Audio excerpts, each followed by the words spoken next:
Bismillahirrahmanirrahim. Assalamualaikum warahmatullahi wabarakatuh. Jumpa lagi kita di channel Sumber Dakwah Official, channel akal sehat dan tentunya channel waras, channel yang tidak menyesatkan. Oke, langsung kita melihat videonya. Ini masih masalah pemilu. Let's go.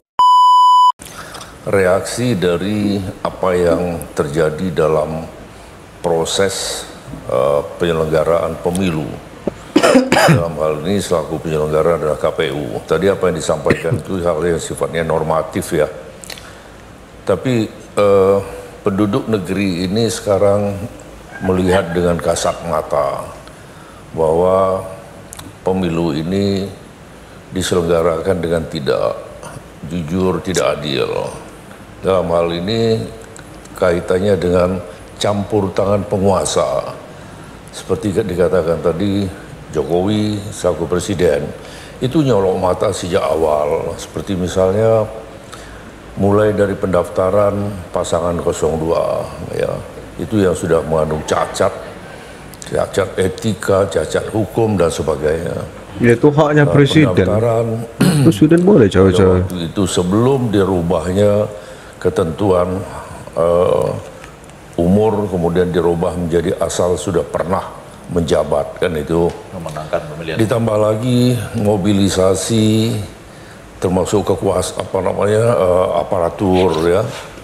Kemudian Bawa nyantai, bawa ngopi, bawa ngeteh. Dari ketika presiden sudah bicara, memang kita nggak punya bukti kapan presiden bicara dengan si A, dengan Kapolri misalnya, dengan menteri ini dan sebagainya. Ditambah lagi seperti bagi-bagi bansos, banyak itu sangat mempengaruhi ya. Bansos lagi, aduh cap. Emang apa sih nggak boleh? Ya, masyarakat kita melihat ada satu kecurangan, ya kecurangan yang terjadi dalam proses sehingga menelurkan atau menghasilkan perolehan suara segini, perolehan suara segini. Aturan perundang-undangan yang bisa menempatkan Pak Jokowi itu menjadi ketua koalisi besar, itu yang pertama. Yang kedua, Pak Jokowi ini seakan-akan dijorokkan untuk menempatkan Pak Prabowo itu menjadi bukan hanya dalam konteks divided government, istilah dalam sistem presidensial, tapi dalam konteks yang lebih kecil divided eksekutif. Bahwa di situ sudah seakan-akan ada matahari kembar, bahkan 3 matahari kembar. Di situ ada Prabowo, di situ ada Gibran mewakili Jokowi, bahkan Jokowi tetap ingin ditempatkan di atas partai yang seakan-akan bisa mengatur presiden dan wakil presiden. Tentang peran Pak Jokowi dari visi dan misi yang disampaikan oleh Pak Prabowo dan Mas Gibran ini kan cukup banyak ya. Jadi artinya memang dibutuhkan energi yang cukup besar melaksanakan program-program itu. Kalau misalnya kerjasama politik yang disebut sebagai Koalisi Indonesia Maju selama pencalonan Capres dan Cawapres ini bisa dirawat dengan baik, diharapkan bisa menciptakan situasi stabilitas politik yang cukup baik.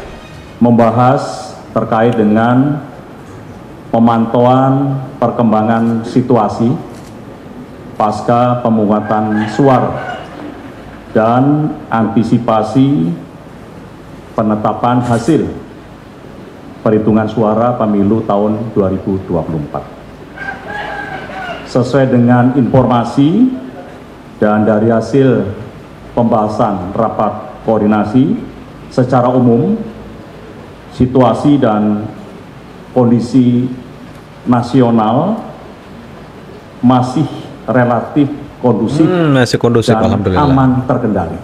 Pak Jenderal. Dan penetapan hasil perhitungan suara pemilu oleh KPU. Untuk itu kita bersama-sama hendaknya mengamankan proses demokrasi yang sedang berjalan ini, kita kawal ya.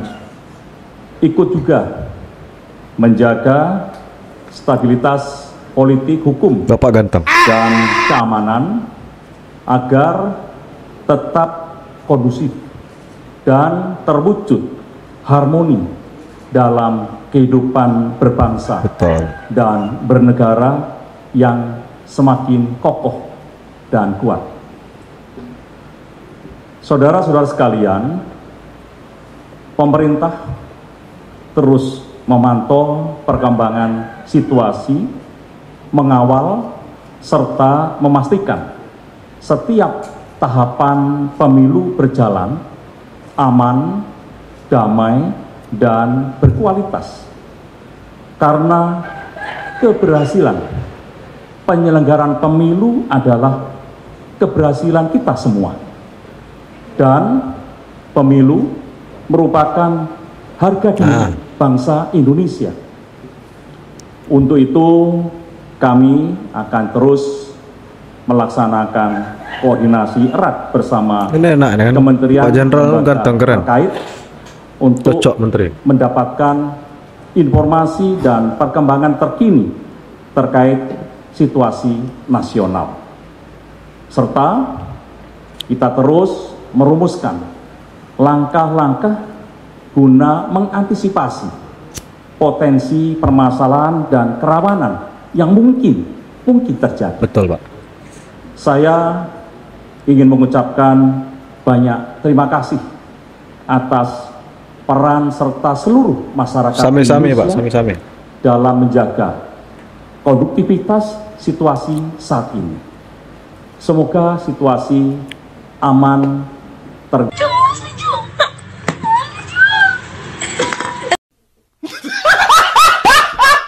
terkendali, damai, adem, ini bisa terus terjaga. Amin, Bapak ganteng. Marilah kita bersama-sama terus mengawal proses demokrasi yang tengah berlangsung di Indonesia dan menjaga situasi dan kondisi agar tetap tenang, aman, dan damai. Pak Jenderal. Tidak, saya kira itu mekanisme yang sudah diatur di MK. Kemudian Pak Jenderal ganteng. Yang terakhir tadi, tentunya posisi kami, apalagi terkait dengan isu ada saksi dari Kapolda dan sebagainya, ya kita tunggu saja. Apabila memang betul ada melanggar, ya kita proses. Iya. Namun kalau memang tidak ada, kita tunggu saja seluruh hasil dan kita doakan seluruh tahapan baik KPU, MK dan pengumuman resmi semuanya dapat berjalan dengan baik dan hasilnya diterima masyarakat. Terima kasih. Bawaslu provinsi dengan pemerintah kota untuk mempersiapkan keterangan pihak terkait dalam jika diperlukan dalam Mahkamah Konstitusi, jika dipanggil oleh MK. Karena ternyata bisa penanganan pelanggaran. Bapak Bawaslu ganteng. Sampai berhenti di mana, kemudian juga hasil pengawasan kami itu juga akan menjadi pertimbangan dari Mahkamah Konstitusi untuk dalam menilai suatu perkara dalam sengketa hasil. Berarti Bawaslu siap nih Pak, setelah tanggal 20? Mau tidak mau siap. Harus siap lah. Insya Allah siap. Karena bagaimanapun juga tudingan-tudingan yang ada selama ini seolah kemudian memiliki dampak yang signifikan terhadap marwah berdemokrasi. Tetapi memang dalam konteks pasal 286 Undang-Undang Nomor 7 Tahun 2017, dugaan pelanggaran pemilu yang bersifat sistematis, terstruktur dan juga masif itu memang menghendaki adanya pembuktian di 50% wilayah provinsi se-Indonesia. Dan tentu ini tidak mudah untuk dihadirkan, tetapi terlepas dari seberapa masifkah, seberapa validkah data yang akan dihadirkan oleh TPN misalnya, tetapi the truth atau kebenaran yang akan dihadirkan dalam bagian dari proses pembuktian di sengketa pemilu ini akan menjadi sebuah rujukan yang sangat penting, sekaligus menjadi evaluasi yang sangat penting bagi proses berdemokrasi yang kita jalankan selama ini. Oleh karena itu, tentu kita harus menunggu dengan sabar, misalnya dari elemen Polri, bahkan Kapolda, tentu pada level mana. Dan ini akan menjadi sebuah penentuan seberapa kemudian dari kubu-kubu TPN misalnya, seberapa kemudian mampu membongkar ini, apa yang menjadi concern mereka di dalam konteks upaya pembuktian di sengketa pemilu. Kemudian satu lagi Mbak Maido, yang menjadi tantangan ada kita merujuk pada putusan yang dulu. Pasal 286 itu sebenarnya mengatur tentang pasal TSM yang terkait dengan pileg, tetapi bukan terkait dengan pilpres. Nah, maka kalau misal kita rujuk di hasil putusan Mahkamah Konstitusi di 2019, akhirnya kemudian MK mengembalikan terkait dengan putusan TSM itu terkait dengan Pilpres kembali pada konteks Bawaslu. Nah, apakah kemudian dalam konteks sengketa hasil pemilu kali ini akan menggunakan jurisprudensi yang sama seperti di 2019 atau tidak? Kita akan tunggu bersama-sama nanti. Pemenangan nasional Anies Muhaimin siap menggugat sengketa hasil pemilihan presiden ke Mahkamah Konstitusi. Juru bicara Timnas Amin, Iwan Tarigan bahkan bilang saksi dan bukti sudah siap 100%.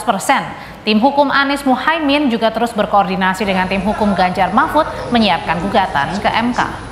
Kami presentasi akhir untuk menyampaikan tentang kesiapan kami yang sudah mencapai 98%. Ya.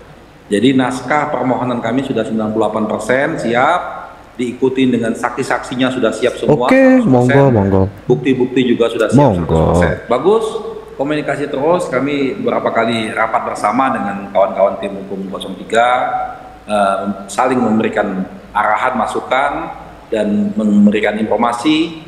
Tapi prinsipnya kita akan jalan sendiri-sendiri, tapi kami akan koordinasi. Pengumuman KPU mengatakan Pak Mahmud, Ketua Rumah. 3 pengacara. Kalau dari 03 seperti apa, Prof? Prof. Ya sudah, kita juga sudah nyiapkan dan menunggu keputusan KPU. Oke. Akan ada tokoh-tokoh pengacara yang digandeng nggak selain Pak Todung misalnya dari luar 03, Prof? Banyak yang sudah daftar itu dari berbagai daerah, dari berbagai profesi pengacara. Sampai 1000, kaget. Apa itu rame-rame ya? Tapi banyak juga. Mau demo atau mau ngapain? Ya, ikut aja nanti kalau mau. Banyak lah nanti. Presiden nomor urut 1 Anies Baswedan merespon pernyataan Menko Bidang Kemaritiman dan Investasi Luhut Binsar Panjaitan yang meminta pengkritik pemerintah angkat kaki dari Indonesia. Anies menilai kritik harusnya dilihat sebagai proses pembelajaran untuk masyarakat. Kita berada di pemerintahan, maka pertanyaan, komentar, kritik itu harus dipandang sebagai proses pembelajaran pada publik. Ini seperti sekarang nih, saya sedang ditanya sama teman-teman media. Pertanyaan teman media, kritik teman media itu adalah bahan untuk saya jawab, untuk saya harus menjelaskan. Sehingga rakyat banyak akan mendengar nanti bagaimana kebijakan pemerintah itu penjelasannya lebih lengkap. Dengan apa? Dengan ada komentar, pertanyaan, kritik, sanggahan. Disitulah pentingnya kenapa dalam prinsip demokrasi itu ada kebebasan berbicara. Jadi kalau ada komentar dan kritik, ini jadikan sebagai kesempatan untuk menjelaskan pada publik. Tapi bukan kemudian yang kritik jadi salah. Kalau enggak prinsip dasar demokrasi minimal 3. 1, kebebasan berbicara. Ini bebas. Khususnya mengkritik pemerintah. Bebas gitu. Yang kedua adalah pemilu yang adil, jujur, bebas. Yang ketiga, adanya ruang bagi oposisi. Jadi memang segalanya sifatnya adalah seimbang. Nah, jadi saya melihat itu bagian dari prinsip dasar demokrasi. Ya. Terakhir itu antara presiden yang terpilih dengan presiden yang incumbent itu orangnya masih dalam satu arus pikiran yang sama. Bahkan waktu Pak Jokowi di periode kedua kan presiden terpilih Pak Jokowi, incumbentnya atau presidennya itu Pak Jokowi. Sekarang presidennya Pak Jokowi yang terpilih Pak Prabowo yang mendeklarasikan diri sebagai keberlanjutan dari Pak Jokowi. Tentu relatif mengelolanya lebih gampang, dan kita ini ada ketidaksempurnaan sistem karena masa jeda antara keterpilihan Pak Prabowo versi quick count di 14 Februari 2024 dengan pelantikan presiden 20 Oktober 2024 itu 8 bulan lebih. Jadi saya kira ini memang ada masalah yang di masa depan kita harus perbaiki, dilembagakan secara lebih baik agar tidak ada ekses negatif. Ya, bayangkan kalau presidennya berbeda pilihan, berbeda aliran, berbeda program, berbeda pendapat, itu akan berbahaya. Nah, saya kira inilah yang sebenarnya harus kita perbaiki sekarang, karena apapun niat awal yang sudah disebutkan oleh atau yang sudah diputuskan oleh rakyat itu harus kita dukung dan kita teruskan, dan ini yang saya kira akan menjadi agenda dari Pak Prabowo dan Pak Jokowi transisi. Lihat kronologinya ya, seakan-akan ada sebuah asumsi bahwa ketika agenda dari pembangunan terhadap negara ini ingin berlanjut, itu seakan-akan hanya bisa dipenuhi prasyaratnya kalau sosok yang membangun ini tetap ada di pemerintahan baru. Namanya Joko Widodo. Dulu tahun 2021 muncul isu 3 periode, diperpanjang saja. Lalu kemudian 3 periode gagal, muncul lagi perpanjangan masa jabatan atau penundaan pemilu. Lalu muncul kontroversi baru, munculnya Mas Gibran sebagai calon wakil presiden Pak Prabowo yang secara kontroversial diputuskan oleh MK. Orang Metro. Dari situ saja kan sebenarnya sudah orang Metro TV lebih ke sakit hati.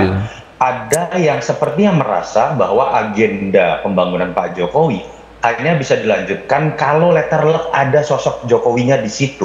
Ketika Jokowinya tidak dimungkinkan secara undang-undang, dimasukkanlah anaknya. Dan kemudian katakanlah versi quick count, Prabowo Gibran sudah terpilih.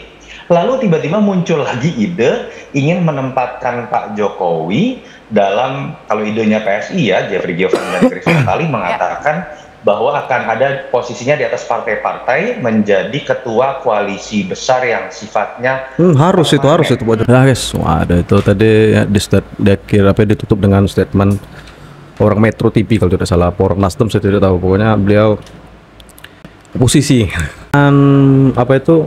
Kalau saya sih setuju banget gara-gara guys, ini kan ketua umum Partai Golkar ini antara masih bingung sebenarnya, masih belum tahu siapa yang akan menduduki, apakah Pak Jokowi atau ke Mas Gibran. Kalau saya no problem siapa, dan saya lebih setuju ke Mas Gibran guys. Karena Mas Gibran itu masih muda, jadi jarang-jarang ini ketua umum partai anak muda kira-kira kan yang sudah dicetus atau sudah diawali dengan brother Kaisang kan jadi ketua umum PSI, dan Mas Gibran ini cocok sekali menjadi ketua umum Golkar ini guys. Wah, Pak Jokowi betul kata beliau tadi, yang orang Metro TV tadi, harus menjadi di atas seluruh partai, harus dipermanenkan itu. Waduh, pokoknya ini orang-orang baik yang ingin membangun negara ini, mesejahterakan masyarakat ini, harus kita dukung ini guys. Pak Jokowi terutama Mas Gibran maupun Mas Kaisang, dan juga Pak Prabowo tentunya. Waduh, apalagi tergiring opini dengan si Dani Siregar itu Peter Dani Siregar itu, beliau itu awalnya mendukung Pak Jokowi, saya tahu di tahun 2019. Sekarang karena beliau di pihak yang itu, yang merah, mulai ingin menggiring opini yang menyesatkan di ruang publik, jadi terus salah didengarkan, anggap angin lewat kira-kira. Dah saya akhiri, semoga video ini menambah informasi yang terbaru bagi kita. Dan tetap ingat pesan saya, jangan mau dipecah belah, jangan mau diadu domba, apalagi diisu-isukan, apalagi digiring-giring opini dengan orang yang tidak jelas macam itu. Saya kiri wabillahi taufiq wal hidayah. Wassalamualaikum warahmatullahi wabarakatuh.